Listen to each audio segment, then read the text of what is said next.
Welcome to A Couple More Minutes podcast, where two veterans of the animation and video game industry talk about exactly that, animation video games. I am one of your hosts. I am Jeff Gabor, and alongside me is...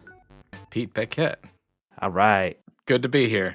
Yeah, good to be doing another one. On this episode, we have got our main topic of the new indie game Neva, and we also got a review of the Nintendo Alarmo clock. So that'll be at the end. We always want to remind everybody that you can contact us at acouplemoreminutes@gmail.com. We also got, Instagram and Twitter, I guess. X, whatever. Just email us if you want to contact us. I think those other things I'm going to just let go. I don't know about you, Pete, but... That's totally fine by me. We're old. Unless we're on TikTok, nobody's going to find us, and we don't want to be on TikTok. I don't know how it works. So as we always do, we got to stump Pete. The rules are it has to be an officially licensed Nintendo game from back in the day from the original NES. So far, you're 2 for 2. This one, I'm turning it up a notch. Uh-oh. Slightly. It's not crazy, but just a bit. All right, okay. Here we go. 3, 2, 1.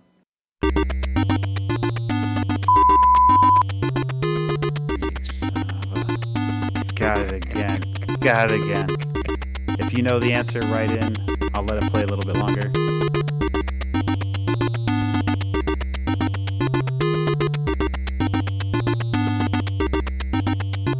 Man, that's not even like the headline track of that game, too. You nailed it. Yeah, thank you. There's no stumping Pete. That's sad. All right. I hope this goes on forever. I really enjoy it. I really enjoy it. It's scary for me, but I enjoy it. So maybe you can edit in, if you're a wizard, Pete, last week's song here.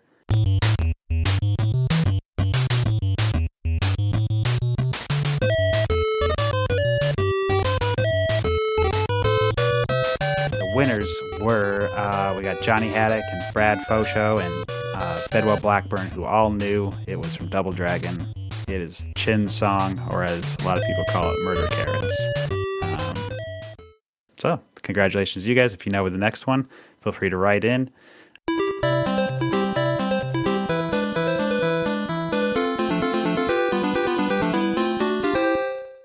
Now we got our one-on-one.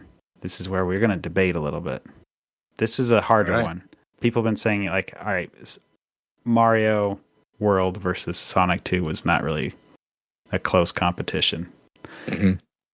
This week we got Double Dragon 2 versus Contra.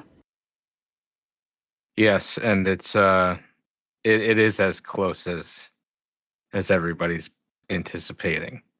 Yeah, so we got some listener comments. We got Grand Designs that says Contra is just a classic shoot 'em up, period. Like, he's calling it a no contest. Okay. Ugly Owl, he says the high-pitched whistle sounds of the games that the guns make in Contra makes Double Dragon 2 the winner by default in his eyes. That was actually the problem we had on, just for reference, Pete, I should say, with your brother, you do another podcast, which I was a host of, and we were talking about a game called Dragon Spirit, and that was my main gripe with that game. It was a shooter, and the audio was terrible on the guns, and it ruined the whole music of the entire game. Which is unfortunate, because the music is one of the best on the system. Yeah. If you want to check out that podcast, that's The Ministry, Minestry, that Pete and his brother Jeff do. Really good podcast. Enjoy it. I get to guest every once in a while. So if you want to hear that, their latest episode was Dragon Spirit. Yeah, thank you for being on it. Yeah, no, honestly, you guys have found your stride on that podcast. It's fun to be on. And I love that you guys have a format that you stick to, and it feels very easy to follow, and you know what's coming next. I don't know. I really like the podcast. All right. Other comments. Bedwell Blackburn says, this is a tough one for me, and it depends on my mood. If I just want to plow through and get a quick GG, Contra. If I want catharsis of just wailing on some schmucks, that's Double Dragon hands down. Brad Fosho says Double Dragon 2 takes the cake for me. Contra is a bullet hell shoot 'em up with the goal of destroying and dodging everything. Contra's fun comes from finding and holding on to your power-ups to make yourself feel powerful. But Double Dragon 2 is fun is bosses and enemies can be defeated in multiple ways, not just by mashing buttons. They added environmental kills and weapons for diverse playthroughs, plus landing a flying knee, sending the enemy across the screen never gets old. Finally, Double Dragon 2 has a story, filled with cutscenes before each level, and the full game can be played based off your difficulty settings, which is something I wish more games would do these days. The cons, Double Dragon 2's platforming sucks and is very low paced, whereas Contra's feels far better in those two aspects. Mm-hmm. Mm-hmm. They're all dead on about all of that, that's for sure. Yeah. Where did you come down? So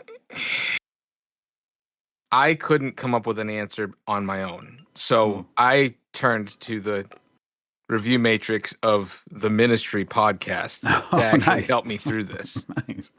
So what we do on that podcast is we break down games based on 7 things: narrative, audio, gameplay, graphics, box art, fun factor, and technical. Mm-hmm. So I went through and I put down my thoughts on each of these sections. Narrative goes to Double Dragon 2 because it has a story. Yeah. Contra does not.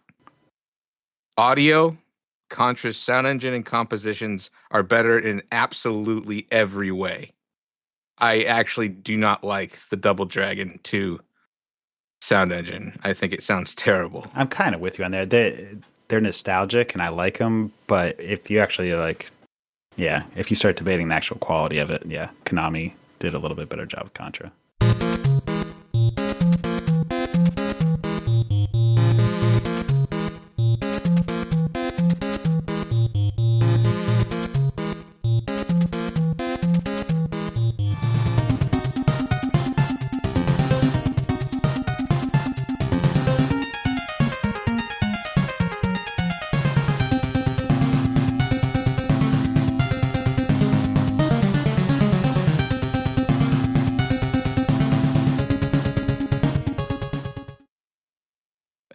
Gameplay. First of all, no continues on Double Dragon 2. That's bullshit. All right. Also, the game Double Dragon 2 requires you to platform in order to advance in the game. But platforming in this game, as said before, is borderline unplayable. Seriously, that is no joke.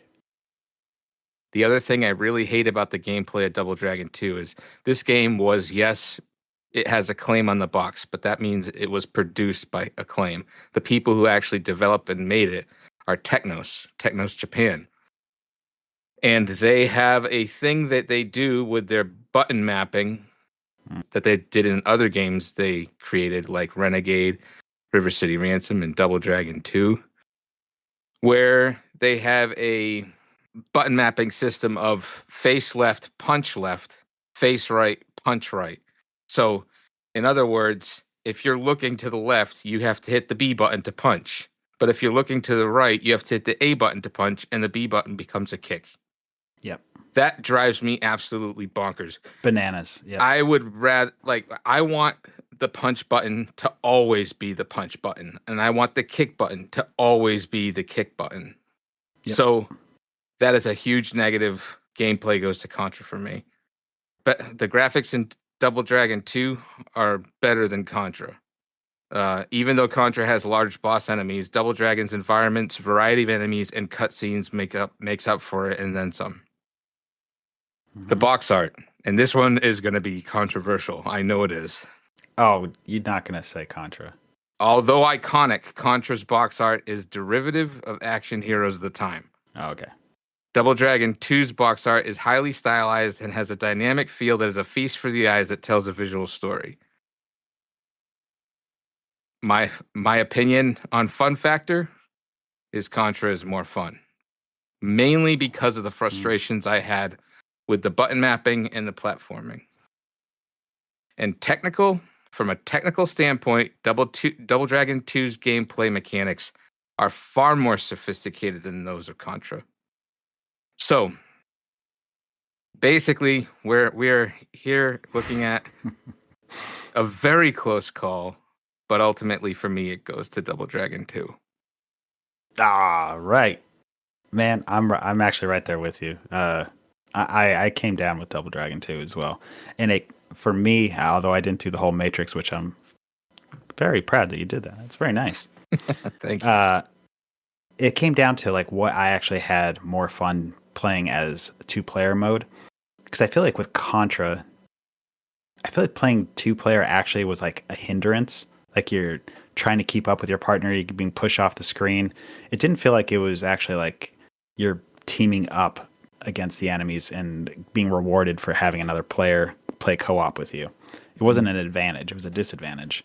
Yes. I loved playing Double Dragon 2 with my dad. Like having Bimmy and Jimmy go together. It was cool. It was a lot of fun. But actually, you were talking about the A and B swapping the punch and kick. Did you ever play the updated Double Dragon 4 that was like released like, I don't know, 3 years ago? No, I never did. I mean, it felt like it was exactly like a sequel to Double Dragon 2, which I know there was Double Dragon 3, but it actually looks and We feels won't talk like, about that one. no, Double Dragon 3 is so bad. Oh, I hate that game. I rented it and it was one of those games where, you're like, oh my God, Double Dragon, another one. Oh my God. You get it home and you want to take it back immediately. I hated it. Correct me if I'm wrong. That's the one that has like one life, and that's pretty much it. Hey, and you get three characters, right? You get to play Mm-hmm. as Chin and I don't know. I'm sure Bimmy and Jimmy. I can't remember. I played it a handful of times. The difficulty was way too high. It wasn't fun. It didn't feel anything like Double Dragon 2. But Double Dragon 4 does feel like Double Dragon 2, and I cannot remember if they did the button swapping. I bet they didn't. Because I was playing it on the PlayStation. There's more than enough buttons. The thing that drove me nuts about the button mapping is, okay, so you're on a Nintendo, right? So you have A and B, and as you just explained, there's punch and kick. Well, then how do you jump? And there's platforming in the game. So they mapped it to you have to perfectly hit A and B at the same time. Like, that's so unintuitive. I actually found the only way I could get the jump kick to work was to first hit A and B at the same time to jump, and then hit just hit the buttons again, and then he kicked. Yeah. That was the only way I could really get it to work. It's not like Double Dragon 1 where you just hit both buttons and you're doing a jump kick if you unlocked the power up. Yeah, exactly. It was much easier. And then I remember even as a kid, like I could never quite figure out the difference between the power knee and the whirly kick thing. I know. Yeah. I'm crapping. Yeah. But it was just really hard. Like I could always do the knee, but I could never do the swirly kick. Oh well, I don't know. Anyways, still the whole point of it being really fun for two-player mode. It was awesome. And then also the difficulty settings, like it was mentioned in the comments, of like having a supreme setting where you can actually like go to the end and beat the supreme master. And it's like that part, the audio is super cool. Like the audio kind of drops out and it like makes super cool like sound and the whole screen goes black. Oh, it's so epic. That's it was cool. Really awesome. I've never done that before. It's hard to get there. And then that boss is just crazy. Unless you got your, like I said, the power knees going, like that guy's going to mess you up. Man, just as like a plug, I watched this one streamer named Slackinator. I watched him get all the way through Double Dragon 2 on the Supreme Master setting without getting hit. Hit. Not dead. Hit. Not a single punch to the face. Nothing. How do you do that? I don't know. Crazy. How's that no hit dragon spirit run going? One hit away, man. Still one hit away. Oh God. And I'm bitter about it. So I played. It's a shoot 'em up type game. If you haven't ever played Dragon Spirit, and it's got 9 levels.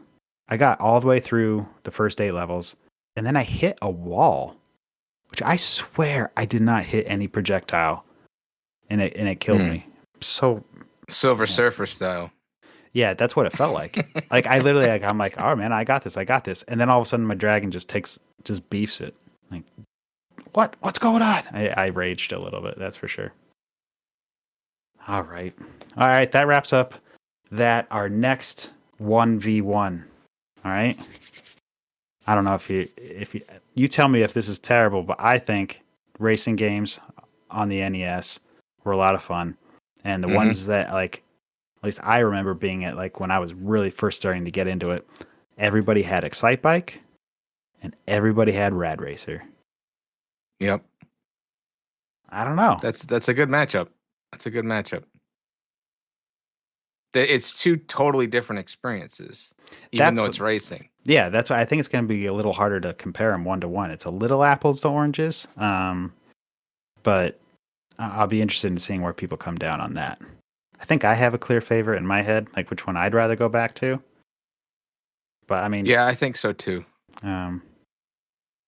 I mean, if you look at like, there's the Nintendo World Championship game that just came out.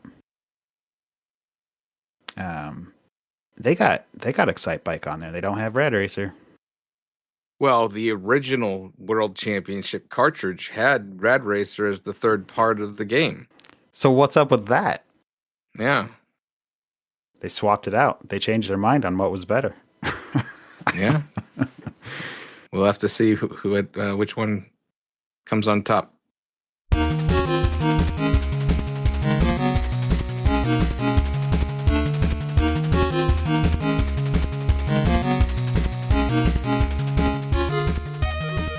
Let's do a little news.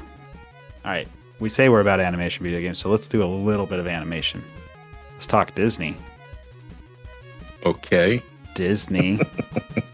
Disney has announced that it's making a new addition to the Ice Age franchise. Ice Age 6. Huh? Are you excited? We're trying to do family-friendly podcast here. I think I'd be more excited by a proctology exam, actually. Yeah.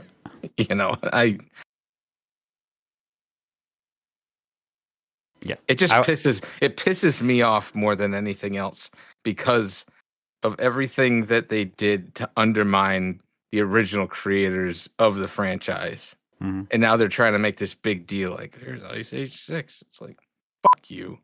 Yep. I'm pretty bitter about it. I'm no fan of Disney. I'll be honest, like I can't watch Disney movies. Sorry, friends. I can't do it. It breaks my heart. Like I can't watch any Disney movies, and I still like a lot of their art, and I'll load up a Marvel movie here and there, but I won't watch Disney animation anymore. And Ice Age 6 just feels like if only there was a studio that was still around to make it. I wonder what happened. For those that maybe aren't aware, Pete and I are former animators of Blue Sky Studios, so we had our hands in several of the movies. You did 2 and 3, and parts of 4. And parts of 4. I did 2, 3, 4, 5. Not so much on 5. I can't remember. I did a lot in 2 and 3. I know that. Yeah, I don't think I had a lot to do with the other 2. I just did small scenes here and there. Yeah, it just sucks. But I will take one little bit of like happiness along with me on that announcement. So if you go to the official like Disney YouTube channel, at least this is when the first day it was posted. The very first highlighted comment, like top, like YouTube usually puts top comment. Mm-hmm. The top comment on theirs says, "But Scrat already got the acorn." Nice. I love that. It made me so happy to see that. Because the very last thing that ever went out of Blue Sky Studios through the animation pipeline, the last thing to be rendered in terms of animation was a piece of animation I did impromptu to have Scrat actually get his acorn. He takes a moment, he looks at it, he decides to eat it, he reflects on it, he hears something kind of to the side, and he gets a little smile, and he runs off.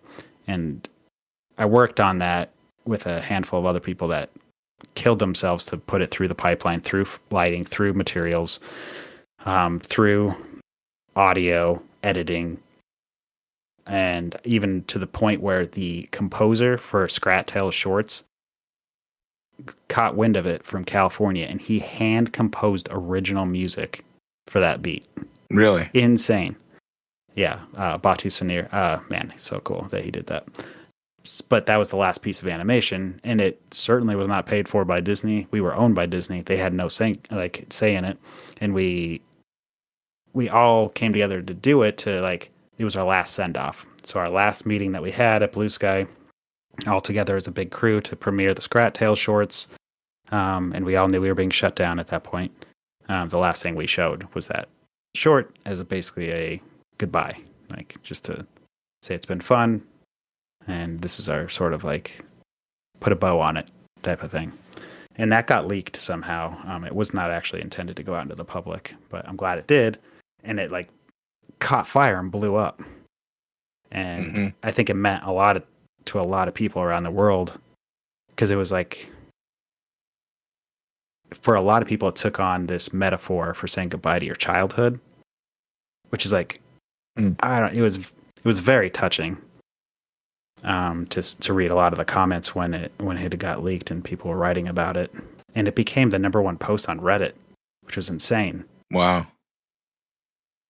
And then to have like Disney and now own it and make Ice Age 6, and the very first comment is like, this is done. It's already cooked. Like, Scrat got the acorn. What do we care about it? It's like, that's right. Blue Sky is not here. It's not canon. And I don't care if one of the Blue Sky directors ends up directing it. I don't care.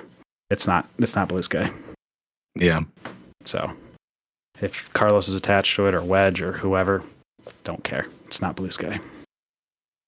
That's how I feel about it. Yep, I agree. Other animation news. Pamela Hayden, voice of Millhouse Jimbo, Malibu Stacy, is retiring from The Simpsons. She's been doing those voices since 1988. That's a long time. That is a long time to be, doing the same characters. That's remarkable. Yeah. I am no institution when it comes to The Simpsons. Secret shame. I've maybe seen a handful of episodes. No kidding. I did not know that about you. Huh. I just never got into it. I think I was the right age for it. It was like I was right at that age where my parents told me I couldn't watch it, so then now I really wanted to watch it. Yeah, so I watched a lot of the original, like first 10 or 12 seasons or so. I don't really know what's going on anymore. It's actually kind of odd that they're still going, doesn't it? It feels like, yeah. It's crazy. Yeah. Be interesting to see the story arc. There's no way there's an arc, is there? I'm sure there's an arc to their voices of the characters. Like, I know in terms of like, I think, Homer was sort of just like this angry dad, and now he's like the lovable doofus and the main character, where Bart was the main character, and now he's just sort of the side nitwit kid. Anyways. I remember that one of the only episodes I saw of The Simpsons was the Christmas special that came out like, it was like the first thing that they did. Yeah. It was something to do with the dog. It's where they introduced the dog. Yeah, Santa's Little Helper. Yeah. I remember that. Yeah. In video game news, I wonder, did you have any feelings about the Analog 3D? It's a new FPGA console that plays Nintendo 64 games in 4K. Well, I really enjoy Analog's products. I don't own any of them because they're so fucking expensive. Yep. But they are super high quality. Yep. And this one's probably no exception to that rule. However, I am not a big fan of N64. So that's my thing. Yeah. I'll just kind of leave it there. Yeah. I mean, I like the idea of like being able to have a system that can maybe last a little longer and up-res it and, can work with our TVs. But I don't know. I have not a Retron. I mean, I do have a Retron, but shoot. Anyways, these little devices that upscale old retro consoles. I forget what it's called. RetroTink. That's it, RetroTink. And that Oh, works. you have one of those? Yeah, yeah. Just in case, I mean, I have my N64 just sitting right up above me, and that's how I play that. I don't have a CRT TV anymore, so I have to like use something to convert it, and that works just as good. And I'm still playing on all the original hardware and whatnot. But for anybody that doesn't know, the FPGA is important because that's not software emulation. It's not emulating the ROMs, right?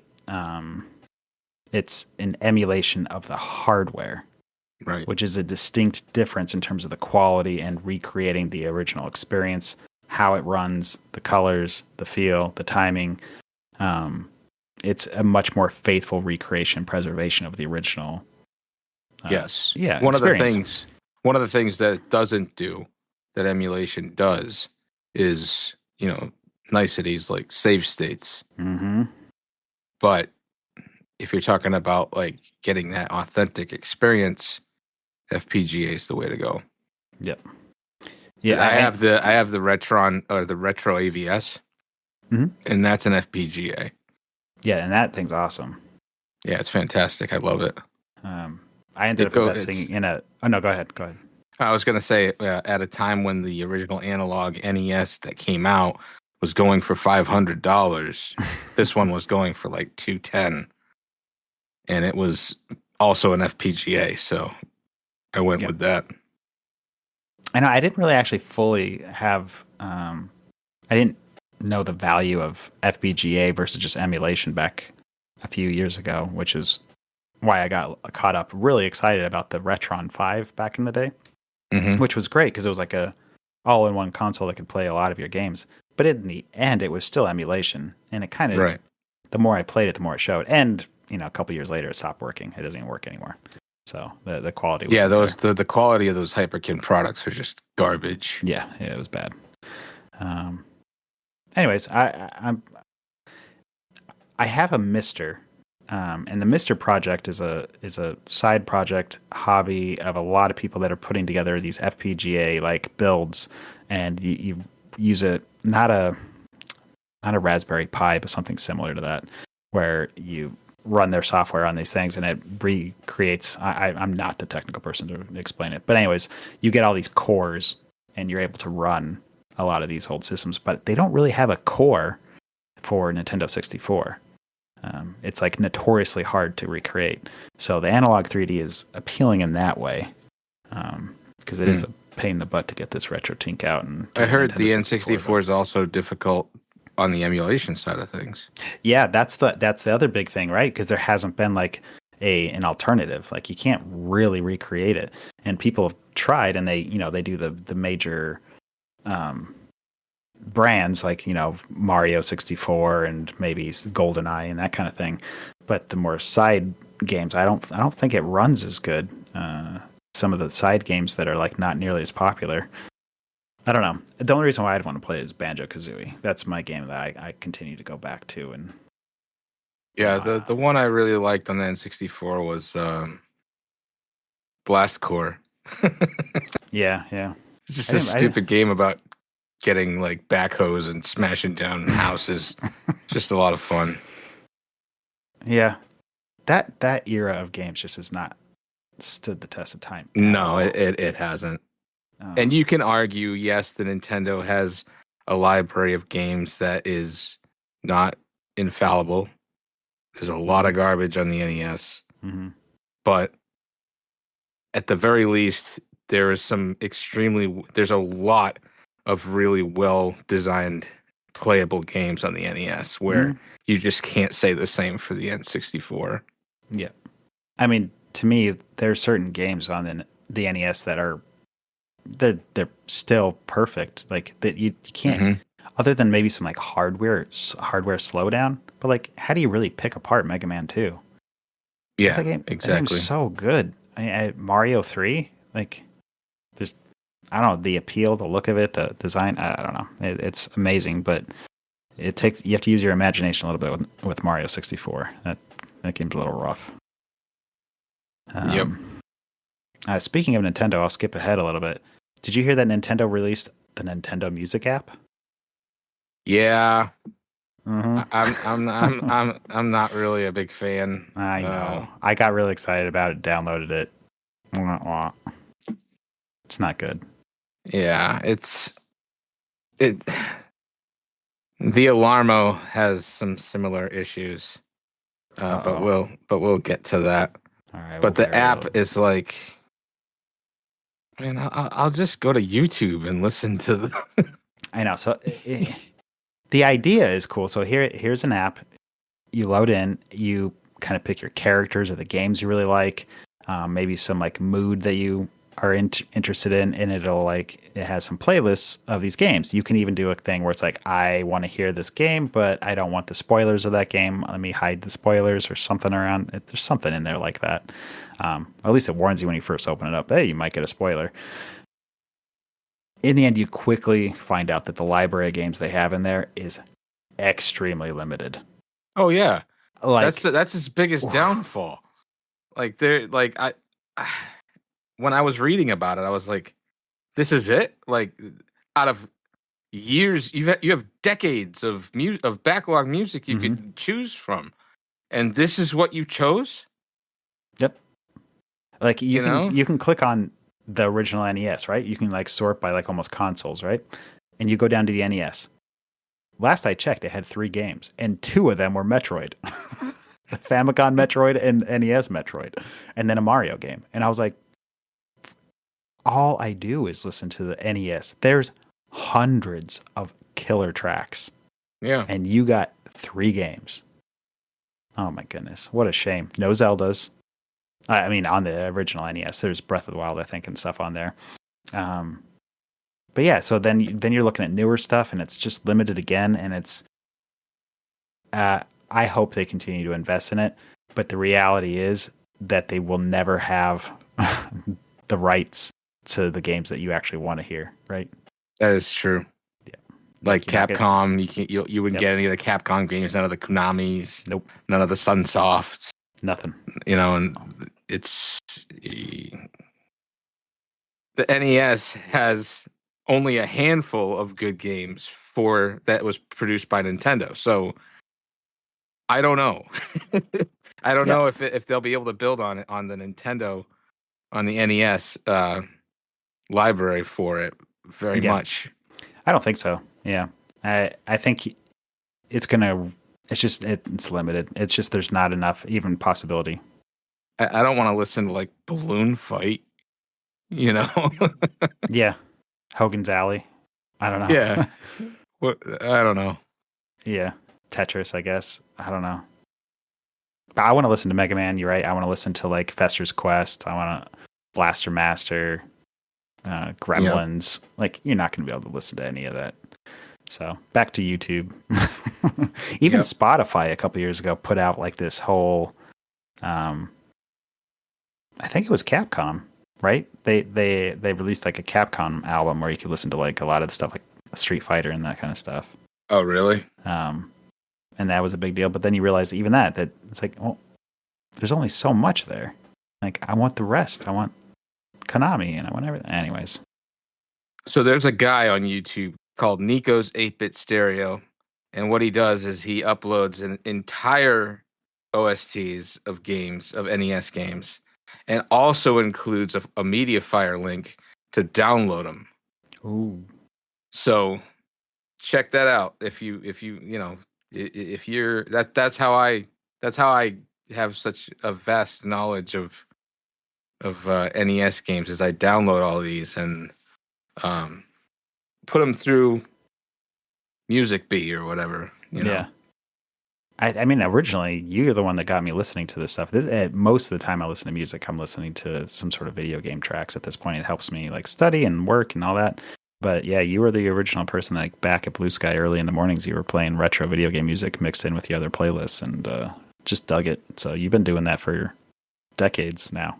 Yeah, very long time. Yeah. Let's see what other news do we got. I mean, this is just a small, stupid article, but Kotaku reports that 12,000 fake copies of Atari, SNES, and Genesis consoles were seized and will be destroyed. They were part of like a huge raid in vintage gaming trafficking ring in Italy. they're basically like these emulation machines that were then 3D printed the shells, I guess, or something, the shells to look like the original consoles, but in the background they're just running a bunch of emulation, so they have like, you know, the whole library of games, and I'm sure that's how they're sold, right? Like nobody's buying that thinking they're getting an SNES, because how would they have 700 games on there? Yeah. Anyways, well, I mean, this is a good start, but what about those hundreds of ones you see on Amazon? Yeah. You know what I mean? It's like, what? This isn't going to go away. Yeah. I mean, even the articles pointed out, it's like, it's really no different than every time you go around the holiday season, go into a mall and you see a little kiosk filled with these things. Like, they're everywhere. They're just not trying to literally emulate the console. That's the only difference in that article. Pointing out that, okay, these were meant to look exactly like the original console system. So it's like, okay, well. At first I thought it was like something exciting where it was like these people were literally making duplicate like little Samsons or something, and like putting thousands of them out in the market. And I'm like, oh my God, the collection industry is going to tank itself. There's 12,000 little Samsons out there that nobody knows are fake. That's to be fair, there is a lot of them out there. I'm sure there. I have a wall of games behind me. I don't want to know how many are fake. There's no way there's none. There's no way it's zero. There's no way it's zero. Yeah. Nope. I just hope Panic Restaurant's not fake. I really should open that up. Oh boy. You're a bastard for owning that, by the way. It's actually a fun game. Have you played it? I love it. Yeah, it's good. I love it. Still got to get myself a little Samson, though. I don't know when that's ever going to happen. I don't know. I don't think I'll ever be able to. Yeah. It's just too expensive. Yeah, right now it's somewhere I think you can get it for about $2,400, but that's too hefty of a price tag for me. All right. Ready to move on? Let's do it. Let's do it. Let's play some music from the new indie game Neva, and when we come back, we will talk about Neva and the Nintendo Alarmo clock.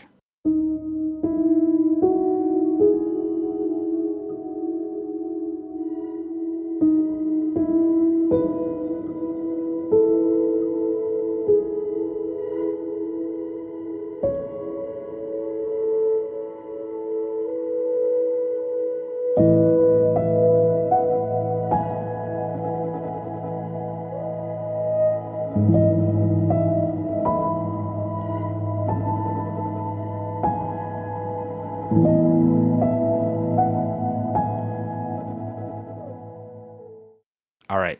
So Neva is a indie game from Nomada Studios. All right, just a little bit of backstory. Two friends, AAA games. They got quite the resume. Hitman, Rainbow Six, Far Cry 3, Assassin's Creed games. A few years ago, they go out, they meet this artist named Conrad Rose, who does amazing, beautiful watercolors. Like, seriously, check out his Instagram account. Amazing. What was life drawing portraits of women. They're just phenomenal. They're great. Anyways, the three of them decided to set off, start a little studio, and make their own games. A few years ago, they made this game called Gris. So amazing, very beautiful. Mm-hmm. I wasn't too much of a fan of the actual gameplay of that one. It was just a lot of platforming and super beautiful, but I couldn't recommend it as like being a great fun game for anybody. But their new game Neva, totally different. Has a lot of similarities. God, I love this game. This to me is game of the year. Really?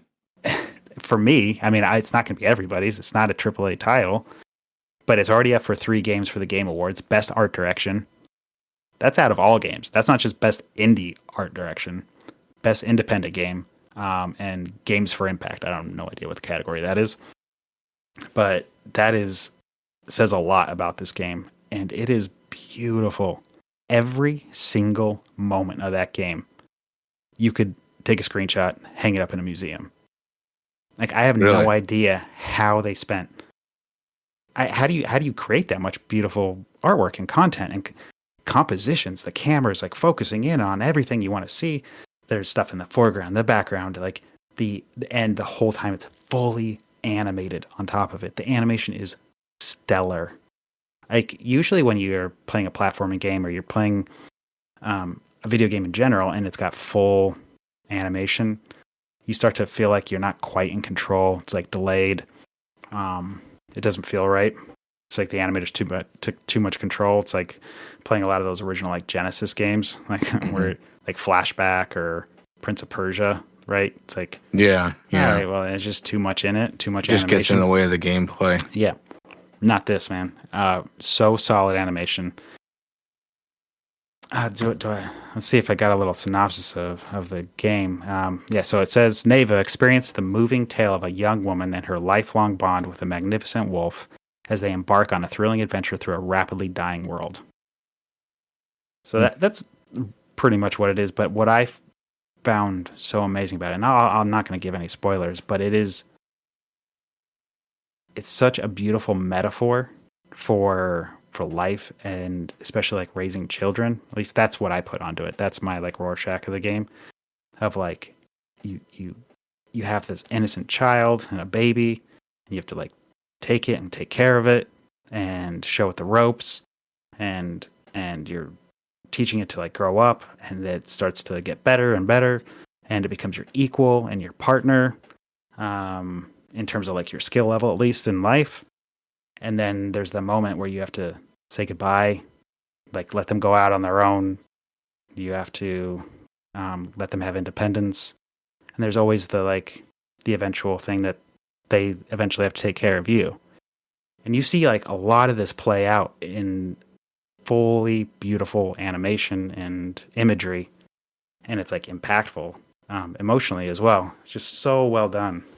Do you know if the artwork was done like using traditional media, or is it digital?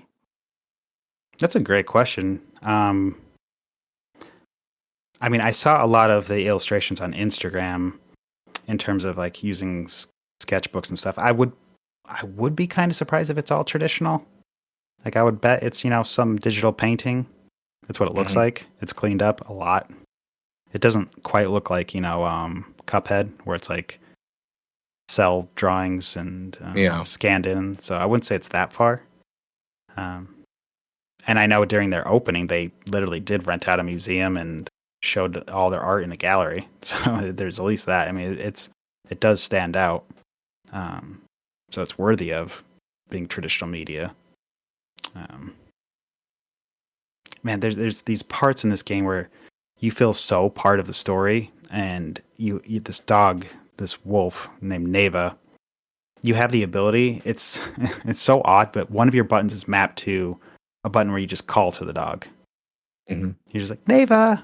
Like it's very. It sounds very cute even when you say it. And there's like times where the wolf is like running off, and it starts like take these creatures that are in the game, and it's like gnawing on it, like your dog would be in the forest, and it's like gnawing at a dead rabbit or something, and you're like, Neva, stop that. And you can like with that same button, like you have the choice to almost reprimand your dog a little bit, just like, hey, put that down. And then there's times where the dog gets lost, and you're like calling to Neva, so you're like, Neva. There's that kind of thing where you're just kind of calling for it. But then there's panicked sounds where you're like really like starting to like, you can hear it in the actress's voice. And you hit the button because you're like, you yourself in the game, you feel panicked. Like, where's this dog? Where's this dog? Like you care for the dog. So you hit the button and it has a heightened Neva. And then you hit it again and it's heightened again and it's heightened again. None of this is told to you that you should do that. You just feel you should do that. And it's so well done. Like I couldn't believe, like, because it feels like you're actually playing a movie, because it's not telling you to do any of this stuff. You just feel like you want to. Wow. So good. Another big positive is, Pete, you and I are old and we don't have time. Yeah, that's true. This game takes like 3 to 6 hours to get through. Really? That's it? I think some of the puzzles push it a little bit more towards the 6 hours, but I wonder also, there's difficulty settings, and there's a setting where it's just like, I just want to enjoy the story. I didn't put it on that mode, and I got through it pretty quickly. But I think, if you just want to casually enjoy the game, you could probably like lower that time obligation even farther. So that's a high score for me because I cannot stand all these games that take 40, 50, 60 hour AAA games that everybody's talking about game of the year. And I'm like, I'll never play that game because I don't got the time. The only people that have that time are 12-year-olds. Like, not even people in high school don't have that time. They got jobs and they got social lives. So a story that is this well developed and that is talking to people that have real life experiences needs to also then respect the demographic that they're talking to, and that's people that don't have the time. So for me, even though when the game ended, I was like, I wanted so much more, but I was like I respect the fact that they cut it short. It was beautiful. It was well told. It was done. Story, no fluff, like just perfectly well done. They don't have these beats where you're like, all right, well, this is a Metroidvania, so I'm going to go ahead and be on the top right of the map, and now I got to get back down to the top or bottom left of the map just because I need to fill some 2 hours of the game with some, just so we can pad it out a bit. There's none of that. Anyways, I can't sing the praises enough of this game. And it's like everything they took from Gree, they just improved upon. There's fighting, there's battling, there's like sword fighting, there's dodging, there's double jumping, like all really well done. So, I don't know. How much is the game? Ooh, I think I paid $20 for it. Let me check, and you can get it bundled with Gree now as well. So I actually want to look that up for you. Let's see, store. Let's see. Yeah, Neva is $20. Gree and Neva. What? That doesn't seem right.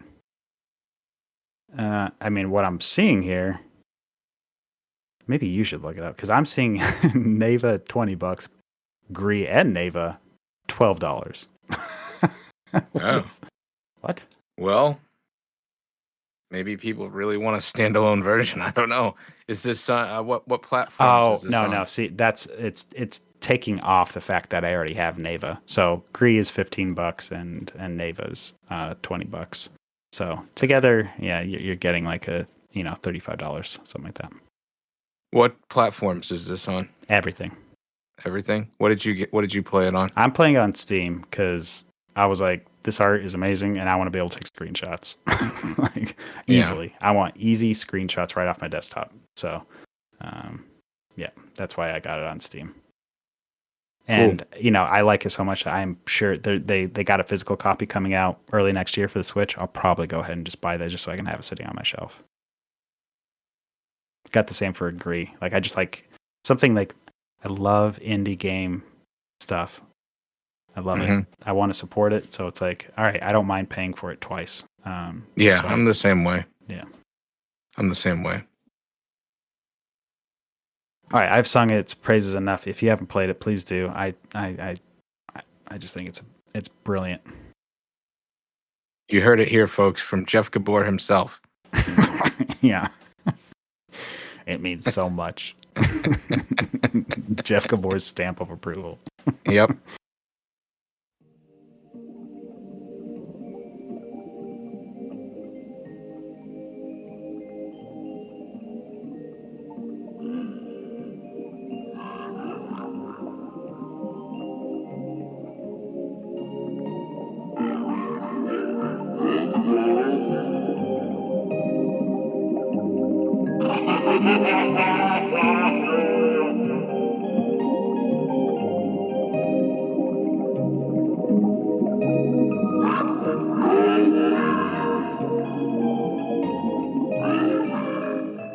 All right, let's hear about this Nintendo Alarmo clock. What is it? Yeah. What do you think of it? Now for the main event, the Paul versus Tyson, if you will. Yeah. Nice. So I originally was going to review the game Dredge, but I got through about half of it and put it down and never picked it back up again. And I wasn't going to review half of the game. So I talked to Mr. Gabor and I said, you know what? I did get this Nintendo Alarmo. I'm one of the people who actually bought it. And I kind of want to talk about it because I feel like it's getting sort of a bum rap because it was announced when everybody was expecting a Nintendo Switch 2 announcement. Mm-hmm. And I don't know, get over it. This is a cool item. So let's talk about it.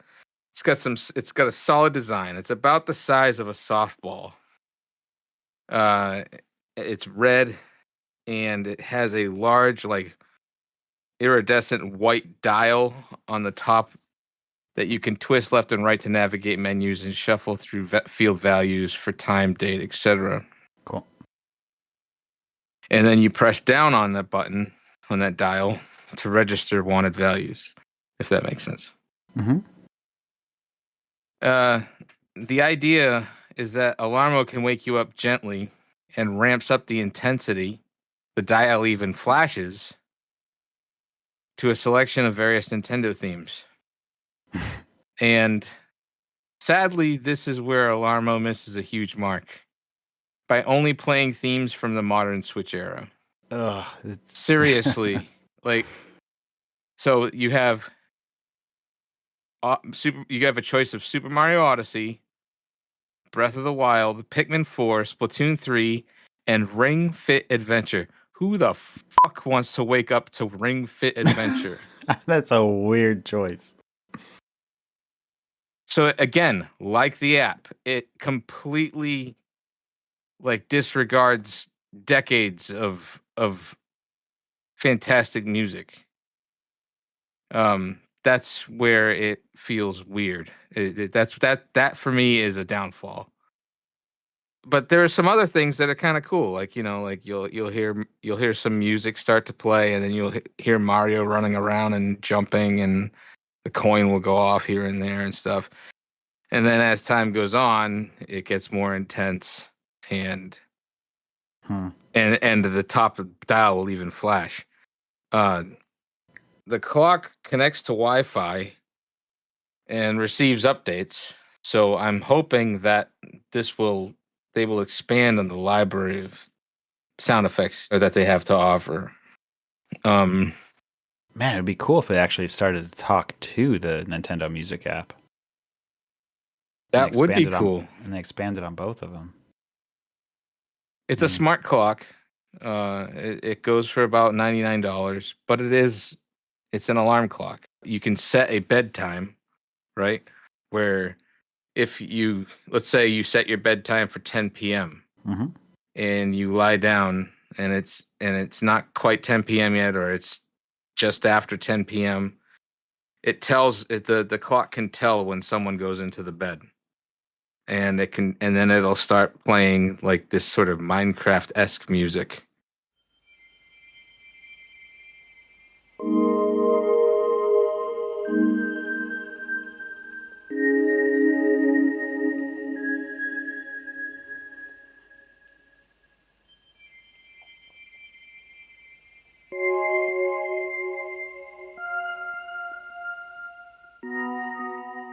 Okay. It works pretty well, actually. All right. It'll set this sleepy time music under the condition that, one, it's past your set bedtime, and two, you're lying in bed, like I already said. Conversely, the alarm clock will chime on the hour as long as, one, you're not in bed, and two, is not your bedtime. But it's an annoying feature if you frequently go to bed early. Like if you're not 100% sure of your bedtime. Yeah. Because then you could be laying down there and all of a sudden you're begin, and it's like 9 coin hits because it's because it chimes the coin every time for every hour. You can also interact with it through what's called a millimeter wave motion sensor. So by moving around a bit, you can manipulate the alarm, either by snoozing it, by waving your hand or something, or completely shutting it off by getting out of bed. I personally like to keep it analog and shut that system off and just use the button to shut it off. You have the option to just hit the button to shut off your alarm. It also keeps track of your sleeping habits. I'm not 100% sure what those are. because I never really looked at it. But I know like this like stat list comes up every time I lay down in bed. And I'm just like, yeah, whatever. I don't really care. Is it? Oh, yeah. I wonder what it's doing because there's those like stuff that like you put sensors underneath your pillow or those kind of like apps or your phone underneath your pillow and it's like measuring your disturbance. So it's like, oh, you were shuffling at such and such time, so you weren't in REM anymore. Yeah, it's probably doing that through the multimeter wave motion sensor. And That's what it is when you're setting up the camera, it has a big face on it. It has a big face that's just solid glass. And you put it down and it displays the time on there and everything digitally and the little animations digitally. And you set the clock during the setup to like put it down to where you have it facing the body of the bed, not the head. No. There's no way. and and then it can tell based off what of you're your doing. movements, I guess, what you're doing. Yeah. So people are willing buying $100 alarm clock with a giant camera and facing it at their bed the whole night. Yeah. And sending it to recording it and sending it to Nintendo. I don't know what they'd want that for, but I don't know what me. Anyway, I would say, for $99, it's a pretty cool gadget, and it's a piece of Nintendo history, like it or not. Yeah, yeah. And it's a great gift for somebody who is a Nintendo fanatic. I mean, I wouldn't mind having it in my game room. Yeah. Yeah, that would be fun. And there's no way I'm having it pointing at my bed. There's no way. No. Nope. I don't need Miyamoto seeing that stuff. So out of 10, what do you give it? I give it a 7, I'd say. I'd give it a 7. I think it's I think it's worthwhile. It's a worthwhile gift to give to somebody. Okay, hold on. Not out of 10. Let's stick to our system. Out of 5. We set up the precedent. We're doing 0 to 5. Okay, so out of 7. 0 to 5, 3.5. So it's a cool novelty gift. That's what it is. Cool. Yeah. You bought those the Nintendo what are they called? The things they got down there. The watches. The one the Mario and Zelda one that they came out a couple years ago. Damn it.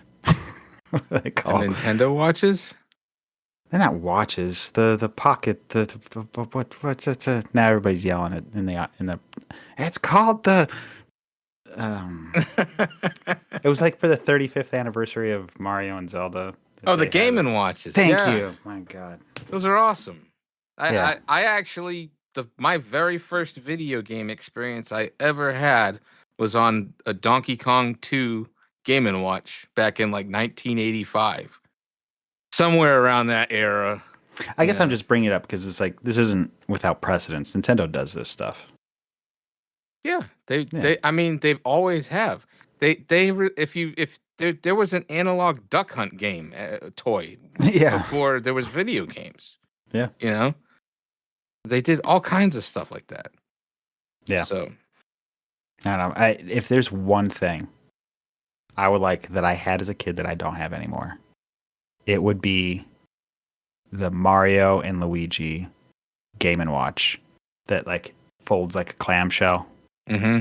And you're like one side of the screen, you're Mario, and the other side you're Luigi, and you're basically just bottling up like milk and putting onto a truck. And you're you're just going up and down. Those games were charming, man. God, I played the F out of that as a kid, and I kept so much as a kid. Why didn't I keep that? I want it so bad. I've tried to look into it, but it's just like it's just too expensive. They're expensive. Yeah. They're I still have, it's not the original one I had, but I still have the Donkey Kong 2 from, I think it was actually 1983 when I first played it. That's awesome, man. And it was the only version of Donkey Kong where you playing as Donkey Kong Jr. and you're collecting keys to unlock Donkey Kong from Evil Mario. Yeah. You know, and it was so much fun. Yeah. It was so much fun. That has the little like clipper alligators, right? Yeah, exactly. Yeah.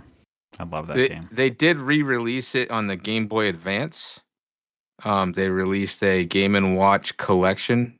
I think they released 2 of them, 2 collections for the Game Boy Advance. So that might be a way you could play the Mario Luigi game.